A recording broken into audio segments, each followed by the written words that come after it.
जय हिंद दोस्तों। हम आपके सामने फिर से हाजिर हैं एक और महत्वपूर्ण वीडियो लेकर। बीते कुछ समय से काफ़ी सारे लोगों ने हमसे कुछ कंप्लेंट्स की थी और कुछ बेसिक चीज़ें बता रहे थे, पूछ रहे थे लोग पीएम किसान के बारे में। तो आज का जो वीडियो है हमारा डेडिकेटेड वीडियो है पीएम किसान को लेकर। इसमें हम कोशिश करेंगे लगभग सब कुछ कवर करने की, है ना। योजना के बारे में एक बेसिक डिटेल, इसको कहाँ से चेक किया जाता है, इसमें क्या क्या विसंगतियाँ हैं और कहाँ से दूर होंगी। ठीक है, तो चलिए शुरू करते हैं। सबसे पहले पीएम किसान सम्मान निधि योजना, इसकी शुरुआत सन 2018 के दिसंबर में घोषणा हुई थी इसकी, और इसको लागू किया गया था फरवरी 2019 में। तो इसमें जो नियम है वो ये कहते हैं कि 1 फरवरी 2019 के पहले, एक मिनट लगता है इसमें हमने छोटी सी त्रुटि कर दी, एक मिनट सुधार दें इसको जी। तो हमने सुधार दी, छोटी सी मिस्टेक थी यहाँ पर। तो प्रधानमंत्री किसान सम्मान निधि योजना, जो कि 1 फरवरी 2019 कट ऑफ डेट ली गई है, अर्थात जिसकी भी ज़मीन, जिसका भी भूमि पर नाम था पूरे देश में 1 फरवरी 2019 के पहले, उन सभी को इस योजना के तहत लाभ मिलेगा।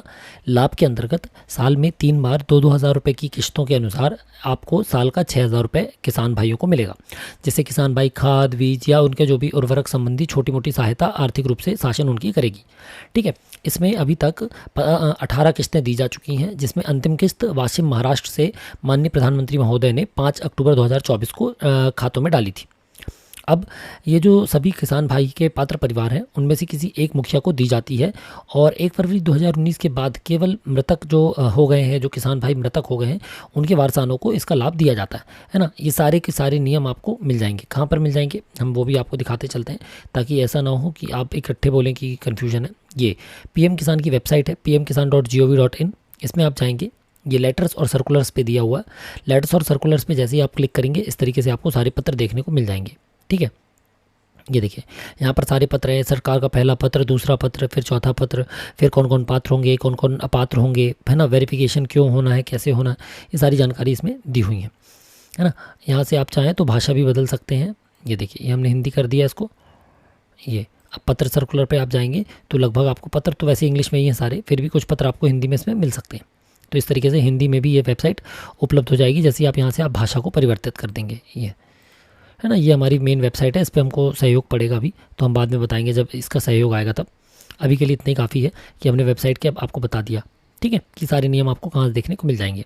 दूसरी चीज़, अब इसकी पात्रता, तो जिस भी किसान भाई के नाम पर भूमि में नाम है, जिसके अभिलेख में 1 फरवरी 2019 के पूर्व, वो सभी इस योजना में लाभ ले सकते हैं। कृषि भूमि हो, मतलब वो खेती की भूमि हो, उस पर खेती हो रही हो। तीसरा, परिवार का कोई मुखिया हो। अब परिवार की परिभाषा क्या है इसमें, पति पत्नी और नाबालिग बच्चे, है ना, उनमें से किसी भी एक व्यक्ति को मिलेगा। अब आता है पात्रता की श्रेणी में ना हो। अपात्रता की जो श्रेणी है वो कौन कौन सी है, तो हम उसके लिए आपको बता देते हैं। सबसे पहले इस तरीके की अपात्रता की श्रेणी है हमारे पास, क्या है, डॉक्टर्स ना हो, इंजीनियर्स ना हो, वकील ना हो, चार्टर्ड अकाउंट ना हो, अकाउंटेंट ना हो, आर्किटेक्ट ना हो, या ऐसा कोई और प्रोफेशनल प्रोफेशनल व्यक्ति ना हो, या ट्रेनी ना हो, अभ्यासरत ना हो वो कहीं, या पंजीकृत ना हो, है ना। दूसरा, किसी भी केंद्रीय या राज्य सरकार के मंत्रालयों, कार्यालयों, विभागों या इसकी फील्ड इकाइयों में सेवारत ना हो, या यहाँ से सेवानिवृत्त अधिकारी ना हो। केंद्रीय या राज्य सार्वजनिक उपक्रम, संलग्न कार्यालय, स्वायत्त संस्थान और सरकार के अधीन स्थानीय निकाय के नियमित कर्मचारी ना हो।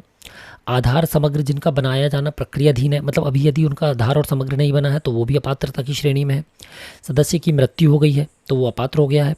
ठीक है, उसके बाद किसी कोई रिटायर्ड पेंशनर है जिसकी पेंशन 10,000 से अधिक है, वो सभी, हाँ, इसमें जो ये श्रेणी है, इसमें चतुर्थ श्रेणी समूह डी के कर्मचारियों को छोड़कर काउंट किया गया है, यानी वो पात्र होंगे इसमें। ठीक है, खातेदार के द्वारा यदि कोई जानकारी नहीं दी गई है, अंतिम उनसे मांगा गया है लेकिन उन्होंने जानकारी नहीं दी, तो वो भी अपात्रता की श्रेणी में आएगा।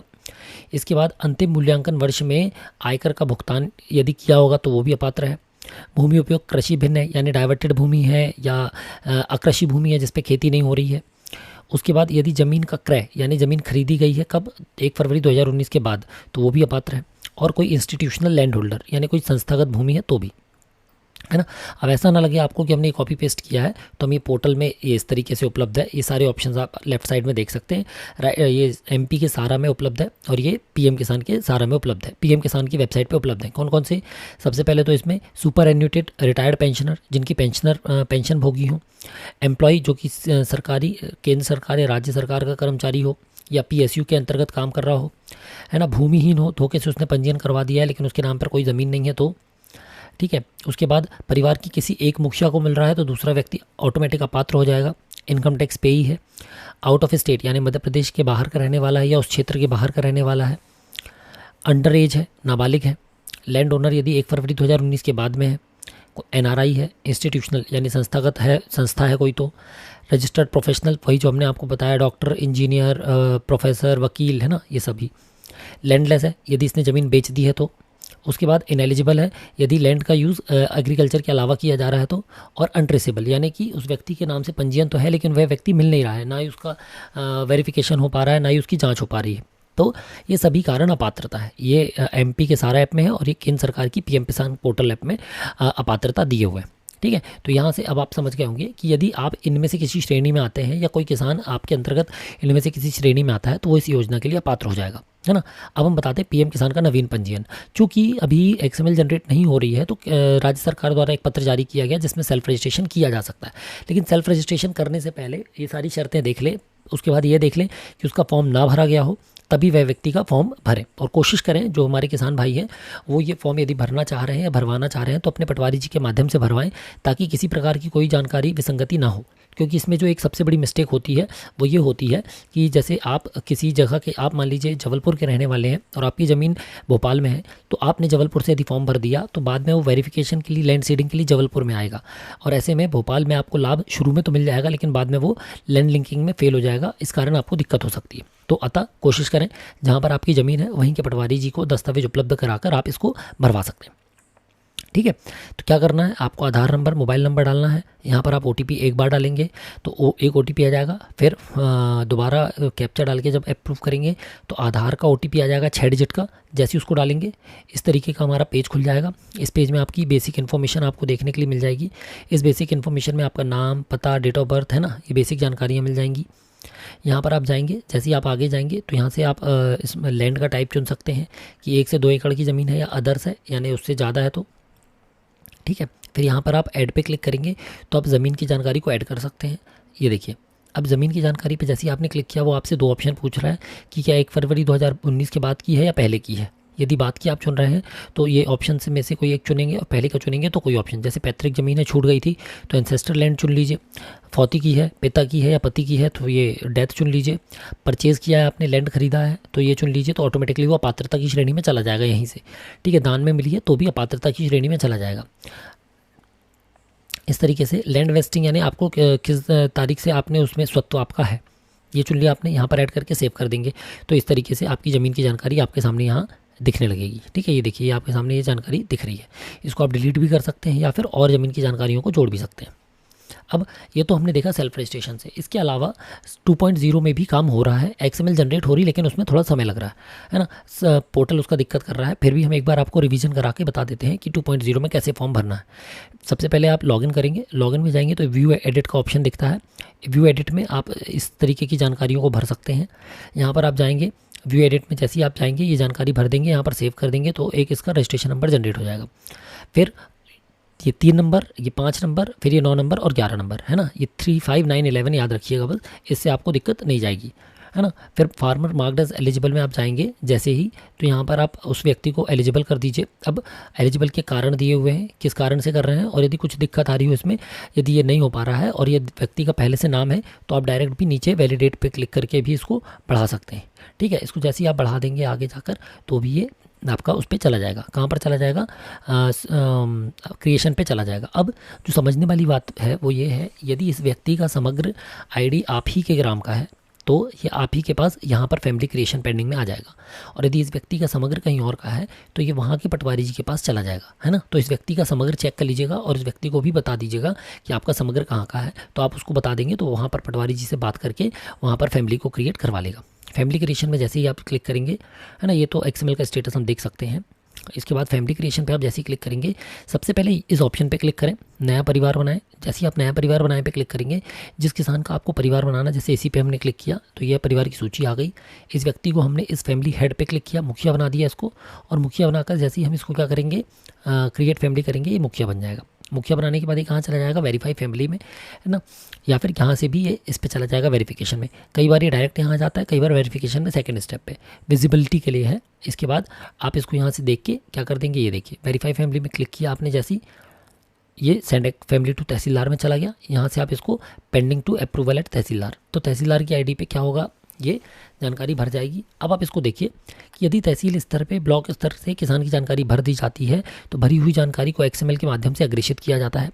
जब अग्रेषित किया जाता है तो यहाँ से वह राज्य सरकार के पास जाती है, जहाँ पर समीक्षा के बाद केंद्र सरकार द्वारा डेटा प्राप्त होने पर पंजीयन क्रमांक प्रदान किया जाता है। जब डेटा से पंजीयन क्रमांक जनरेट हो जाता है आपका, तब पंजीयन क्रमांक आते ही आधार, जमीन बैंक खाते, DBT, NPCI, PFMS की जाँच होती है। सब कुछ सही होने पर राज्य के द्वारा RFT, है ना, रजिस्टर फॉर ट्रांसफ़र जनरेट किया जाता है, और उसके जनरेट होते ही FTO यानी फंड ट्रांसफ़र ऑर्डर जनरेट होता है। फंड ट्रांसफ़र जनरेट जैसे ही लिखा आने लगता है आपके किसी भी स्टेटस में, 30 दिन के अंदर आपका यदि खाता चालू है तो आपके खाते में पैसे आने लगते हैं। ठीक है, अब किस खाते में पैसे आएंगे, जिसमें आपका आधार लिंक होगा, DBT लिंक होगा। अब DBT क्या होता है, डायरेक्ट बेनिफिट ट्रांसफ़र, यानी कि कहीं बीच में किसी बिचौलियों के माध्यम से आपका लाभ का, आपका हक का पैसा ना मारा जाए, इसलिए सरकार ने क्या किया है, जिस भी आधार में, मतलब जिस भी बैंक में आपका आधार लिंक होगा वहाँ पर वो पैसा डायरेक्ट आएगा। अब समझने वाली बात यह है कि DBT क्या है। जैसे कि आपके फ़ोन में पेटीएम होगा, फ़ोनपे होगा, है ना, उसमें आप देखेंगे आपने यदि 2 या 2 से ज़्यादा खाते जोड़े होंगे तो एक खाता प्राइमरी रूप से सिलेक्ट होगा। तो ऐसे ही DBT है, DBT किसी एक बैंक में लिंक होता है और एक बैंक में एक्टिव होता है। तो यदि आपके 3 खाते हैं तो आप इसमें एक में DBT चेक कर सकते हैं। डिस्क्रिप्शन पर हमने वीडियो दिया हुआ है जिससे आप DBT चेक कर सकते हैं, है ना। आधार की वेबसाइट पे जाके आप देख सकते हैं DBT किस खाते में लिंक है। ठीक है, तो ये PM किसान की वेबसाइट का पूरा कार्य प्रणाली है और इसमें कितना समय लगता है। तो यदि आपका आज पंजीयन हुआ है, XML जनरेट हो गई है, तो लगभग 9 महीने से 12 महीने का समय अभी तक तो लग रहा है। कुछ में 6 महीने भी लग रहे हैं, तो पर अधिकतम 9 से 12 महीने लग जाते हैं। तो पंजीयन क्रमांक आने तक परेशान ना होए। यदि पंजीयन क्रमांक जनरेट हो जा रहा है 9 से 12 महीने में, तो आपका पैसा पंजीयन क्रमांक आने के बाद आ जाएगा। ठीक है, इसके बाद कब आएगी आपके में किस्त, जब आपका eKYC होगा। पंजीयन क्रमांक आते ही साथ सबसे पहले eKYC करवा लें। यदि eKYC नहीं है तो भी किस्त नहीं आएगी आपकी। eKYC कहाँ से करवा सकते हैं, PM किसान की वेबसाइट से, CSC से और PM किसान GUI ऐप से, है ना। उसका भी हमने डिटेल वीडियो डाला है यदि आपको देखना हो eKYC कहाँ से होता है तो।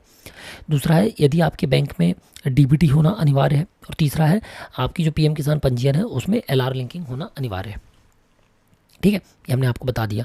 अब स्टेटस कैसे चेक करें, तो स्टेटस आप चेक कर सकते हैं PM किसान की वेबसाइट से, नो योर स्टेटस से, PM किसान GUI की ऐप से, PFMS की वेबसाइट से, सारा वेबसाइट से, पटवारी लॉगिन से और सारा की वेबसाइट से, जहाँ से आप CM किसान चेक कर सकते हैं। ठीक है, तो चलिए अब हम चेक करते हैं। और एक चीज़ और बता दें कि यदि आपका PM किसान में जैसे ही पंजीयन क्रमांक आ जाता है और जैसे ही PM किसान की पहली किस्त डल जाती है, आप मुख्यमंत्री किसान कल्याण योजना, जिसमें आपको 4,000 रुपये साल मिलता है, उसके लिए ऑटोमेटिक पात्र हो जाते हैं। ठीक है, तो उसमें आपको परेशान होने की ज़रूरत नहीं पड़ेगी।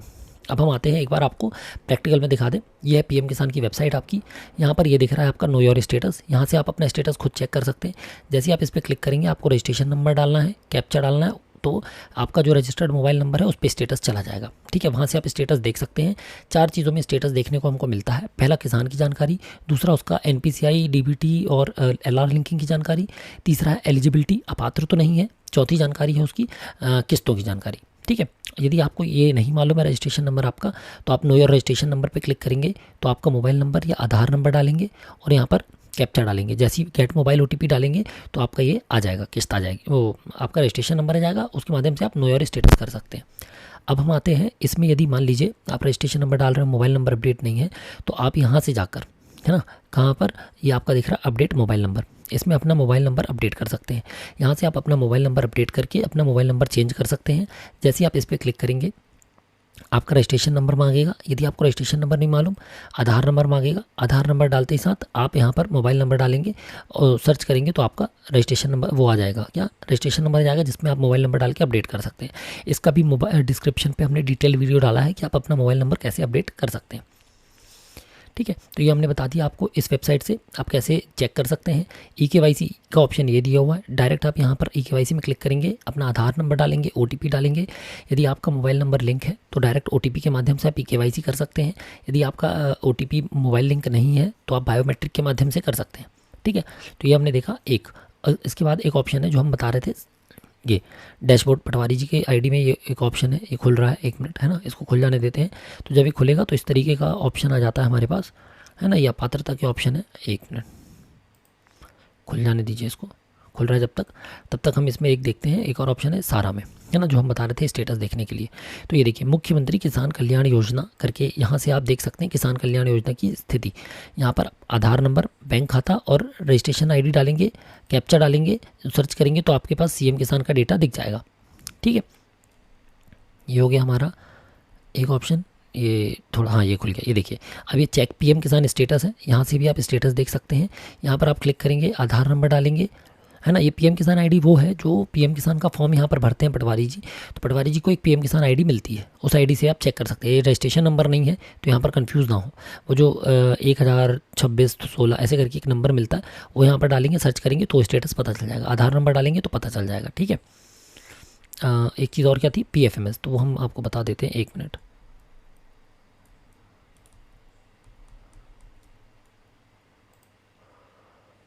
ठीक है, ये इस तरीके की PFMS की वेबसाइट है। आप PFMS पे जैसे ही क्लिक करेंगे, ये pfms.nic.in पे क्लिक करेंगे, ये इस तरीके की वेबसाइट खुल जाएगी। कैटेगरी में जाइए, पीएम किसान डाल दीजिए। पीएम किसान डालते ही साथ बेनिफिशियरी वैलिडेशन पे क्लिक करिए, यहाँ पर रजिस्ट्रेशन नंबर डालिए, कैप्चा डाल के सर्च करेंगे तो आपको PFMS का स्टेटस मिल जाएगा। यानी कि यदि किसी प्रकार से बैंक में कोई प्रॉब्लम है, DBT में कोई प्रॉब्लम है, तो वहाँ पर आपको वो स्टेटस देखने के लिए मिल जाएगा। फिर उस हिसाब से आप इसको बैंक में अपडेट करा सकते हैं। यदि यहाँ पर सब कुछ ओके है, मतलब आपका DBT NPCI ओके है। ठीक है, तो इस तरीके से ये आपने देखा। अब हम एक चीज़ और बता देते हैं आपको जो महत्वपूर्ण है, जिसको लेकर काफ़ी सारे लोग कंफ्यूज भी हैं,